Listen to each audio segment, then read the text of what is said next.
Welcome to stock market learnings. इस video में बात करेंगे हम निफ्टी 50 और बैंक निफ्टी के डिफरेंसेस के बारे में, साथ ही बैंक निफ्टी से रिलेटेड और निफ्टी 50 से रिलेटेड एक स्टॉक के बारे में आपको अपसाइड और डाउन साइड के टारगेट आपको बताए जाएंगे। वीडियो को स्टार्ट करने से पहले प्लीज हमारे चैनल को सब्सक्राइब कीजिए, साथ ही बेल आइकन को दबा लीजिए ताकि आने वाले वीडियो के नोटिफिकेशन आपको मिलते रहे। और हमारे साथ कॉन्टैक्ट करने के लिए आप हमें व्हाट्सअप कर सकते हैं, जिसका लिंक आपको डिस्क्रिप्शन में मिल जाएगा। चलिए स्टार्ट करते हैं वीडियो को। इन निफ्टी 50 का 1 डे टाइम फ्रेम का चार्ट है।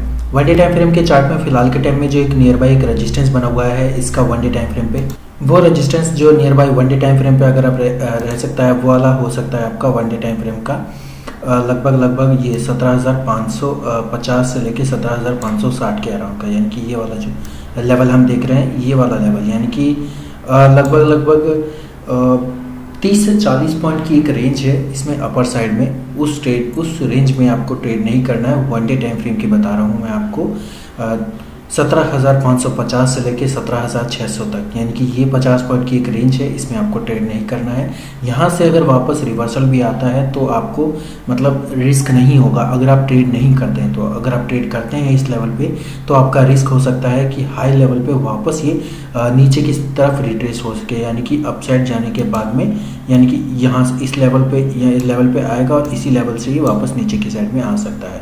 तो इसी वजह से जो आपका हो सकता है वो नुकसान हो सकता है। तो फिलहाल के टाइम में 1 डे टाइम फ्रेम पे जो नियर बाई एक रेजिस्टेंस जो हमने आपको बताया है वो आपका रेजिस्टेंस ये वाला है, 15,550 से लेके 15,600 तक की एक रेंज का, यानी कि 15,600 तक की एक रेंज का फिलहाल के टाइम में यही वाली एक रेंज जो बन रही है वो 50 पॉइंट की एक नो ट्रेडिंग जोन रेंज बन रही है, क्योंकि अगर इससे अगर आप साइड में बनता है तो डेफिनेटली ये 18,000 तक के लेवल आपको आसानी से मिल सकते हैं, यानी कि लगभग 250 से 300 पॉइंट की रेंज रैली आराम से ये पॉजिटिविटी में दिखा सकता है। ठीक है, और मैं आपको एक और चीज़ भी दिखा दूँ। फिलहाल के टाइम में ये अभी जो नियर बाई अगर देखा जाए तो ये वाला एक लेवल और इसके बाद का जो एक लेवल है, यानी कि ये वाला लेवल इसको फिलअप करने की कोशिश करेगा, क्योंकि यहाँ से इस वाली कैंडल पे ये वाली जो ग्रीन वाली कैंडल है ये वाली ग्रीन कैंडल और इस वाली रेड कैंडल के बीच में काफ़ी बड़ा गैप डाउन था। मतलब लगभग 100 से 125 पॉइंट का एक गैप डाउन था। पहले इसको फिल करेगा तभी ये अपसाइड में जाएगा, यानी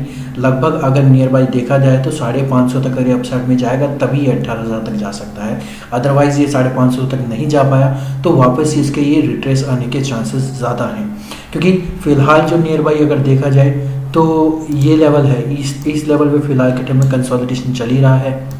अब इस लेवल पे कंसोलिडेशन चल रहा है तो अब दूसरा अगर इस लेवल पे अगर ये आता है, ठीक है, इस लेवल पे फिर दोबारा आता है तो दोबारा कंसोलिडेशन लेने के चांसेस ज़्यादा बढ़ जाते हैं इसके, क्योंकि पिछली बार से क्या इस लेवल पे यहाँ पे भी काफ़ी टाइम तक ये कंसोलिडेशन रहा है और इस लेवल पे इसने काफ़ी टाइम तक सपोर्ट भी लिया है। तो इस वजह से यहाँ पे कंसोलिडेशन आने की संभावना ज़्यादा रहती है। ठीक है, तो चलो ये तो था इसका रेजिस्टेंस। अब बात करते हैं 1 डे टाइम फ्रेम पे इसके सपोर्ट के बारे में। सपोर्ट फिलहाल के टाइम में जो नियर बाई है वही वाला है, यानी कि ओवरऑल 17,000 का लेवल इसका एक रेजिस्टेंस ही है सपोर्ट ही है फिलहाल के टाइम में 17,000 का लेवल। ठीक है, 17,000 का 1 डे टाइम फ्रेम पे लेवल पे इतना नीचे वाला लेवल इसलिए लिया गया है क्योंकि इस लेवल को अगर ब्रेक करता है तो डेफिनेटली ये 16,500 तक आपको बिना रुके 500 तक की ट्रेडिंग 500 तक की पॉइंट की नेगेटिव मूवमेंट आसानी से दे देगा। ठीक है, चलो ये तो था इसका सपोर्ट और रेजिस्टेंस के बारे में। अब बात करते हैं फिलहाल के टाइम में नियर बाई इसके 1 डे टाइम फ्रेम में नेक्स्ट ट्रेडिंग डे के लिए बात कर लेते हैं। ये 5 मिनट का टाइम फ्रेम का चार्ट है निफ्टी 50 का 5 मिनट के टाइम फ्रेम के चार्ट पे फिलहाल के टाइम में जो नियर बाई एक रेजिस्टेंस तो आसपास कोई दिखाई दे नहीं रहा है। ठीक है, 3 से 4 दिन के लेवल पे फिलहाल के टाइम अगर देखा जाए तो ये 440 से 450 तक का एक लेवल है, वो लेवल हम रेजिस्टेंस मान सकते हैं, क्योंकि अगर वो पॉइंट ऑफ व्यू पे जीरो बेस का, यानी कि जहाँ पे जीरो होता है, यानी कि 50 पॉइंट के जो लेवल होते हैं वो काफ़ी अनसस्टेनेबल होते हैं, क्योंकि वहाँ पे कभी कभी जो है निफ्टी 50 हो या बैंक निफ्टी हो कोई भी हो सस्टेन नहीं कर पाता है। ठीक है, बैंक निफ्टी में 100 पॉइंट की रेंज होती है, जबकि निफ्टी 50 में 50 पॉइंट की रेंज होती है। तो इस वजह से ये 50 पॉइंट की जो रेंज है फिलहाल के टाइम में हम इसे सपोर्ट मान सकते हैं अगर नियर बाई कोई रेजिस्टेंस नहीं है 2 या 3 दिन के बेस पे। तो पहले हम इसे बैक टेस्टिंग करके देख लेते हैं। तो फिलहाल के टाइम में कोई यहाँ पे है नहीं। ठीक है, तो इसमें एक गैप डाउन है, गैप डाउन ओपनिंग के बेस पे है। गैप डाउन जो मैंने आपको बताया भी था कि पहला जो गैप डाउन एक सेकेंड मैं इसको थोड़ा सा बैक करके देख लेता हूँ। फिलहाल के टाइम में जो एक गैप डाउन नीचे की साइड में एक ओपनिंग दी थी, ये वाली जो मैं आपको दिखाया था, ये वाली जो गैप डाउन ओपनिंग दी थी, ये वाली लेवल को पहले फिलअप करेगा, फिर उसके बाद ही अप साइड में मूव देने के ज़्यादा चांस होंगे। ठीक है, तो नियर बाई सपोर्ट के बारे में बात कर लेते हैं। रेजिस्टेंस तो हमारा 400-450 के अराउंड है। ठीक है, अब सपोर्ट तो फिलहाल के टाइम में ये वाला लेवल हम बनाएंगे 300 वाला। ठीक है, मतलब 100 पॉइंट नीचे का एक रेजिस्टेंस बन रहा है फिलहाल के टाइम में, 320 या 330 का लेवल है, वो एक रेजिस्टेंस बन रहा है। यानी कि ओवरऑल अगर देखा जाए तो 60 से 70 पॉइंट का एक नीचे की साइड में एक रेंज बनी हुई है फिलहाल के टाइम में, 50 से 60 पॉइंट का अप साइड में और 60 से 70 पॉइंट का नीचे की साइड में।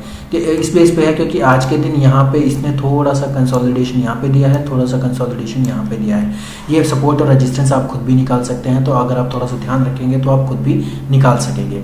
तो अब बात करते हैं स्टॉक के बारे में। फिलहाल के टाइम में अगर ये सपोर्ट को नीचे की साइड में ब्रेक करता है तो ज़्यादा मूवमेंट तो नीचे की साइड में हो नहीं सकती, तो लगभग ज़्यादा से ज़्यादा आपके 100 पॉइंट ही नीचे की साइड में मिलेंगे, यानी 17,200 तक के लेवल भी ये टच कर सकता है, ज़्यादा बड़ी रेंज पे ये जा नहीं सकता। ठीक है, अब मैं आपको एक और चीज़ बता देता हूँ। फिलहाल हम स्टॉक के बारे में बात करते हैं। स्टॉक होगा हमारा मारुति का जो मैं आपको बताना चाहता हूँ, फिलहाल जो एक इसके हाई लेवल से लेके अगर इस लेवल पे अगर बना के देखा जाए तो मारुति का जो लेवल है फिलहाल के टाइम में इस ट्रेंड लाइन को अप साइड में ब्रेक कर रहा है। अप साइड में ब्रेक करके यहाँ पे फिलहाल के टाइम में अप साइड में ब्रेक करके क्लोजिंग दी है, क्योंकि जो पिछले दिन का जो एक लेवल देखा जाए, ठीक है, पिछले दिन का जो लेवल है फिलहाल के टाइम में 2 दिन से उसी लेवल पे ही ये कंसोलिडेट कर रहा है। तो यानी कि ओवरऑल देखा जाए तो यहाँ पे एक रेंज बनी हुई है, ये वाली रेंज। ठीक है, 7,220 से लेके 7,320 तक की रेंज, सॉरी 330 तक की रेंज, यानी ओवरऑल 120 तक की जो रेंज है। अगर ये 120 तक की जो रेंज है फिलहाल के टाइम में अगर ये ब्रेक कर देता है, यानी कि 350 को 360 को अप साइड में ब्रेक करके क्लोजिंग दे देता है 1 आवर की कैंडल में, ठीक है, तो 350 से अप साइड में आपके डेफिनेटली आपको 7450 या फिर 7500 तक के लेवल पे आपको आसानी से दिखाई दे सकते हैं, इस लेवल के अराउंड। ठीक है, इस लेवल के अराउंड आपको आसानी से लेवल दिखाई दे सकते हैं। ठीक है, अब ये तो था मारुति में फिलहाल के टाइम में मैं बुलिश ही हूँ। ठीक है, अगर ये वीडियो आपको अच्छा लगा तो वीडियो को लाइक कीजिए, चैनल को सब्सक्राइब कीजिए, साथ ही बेल आइकन को दबा लीजिए। धन्यवाद।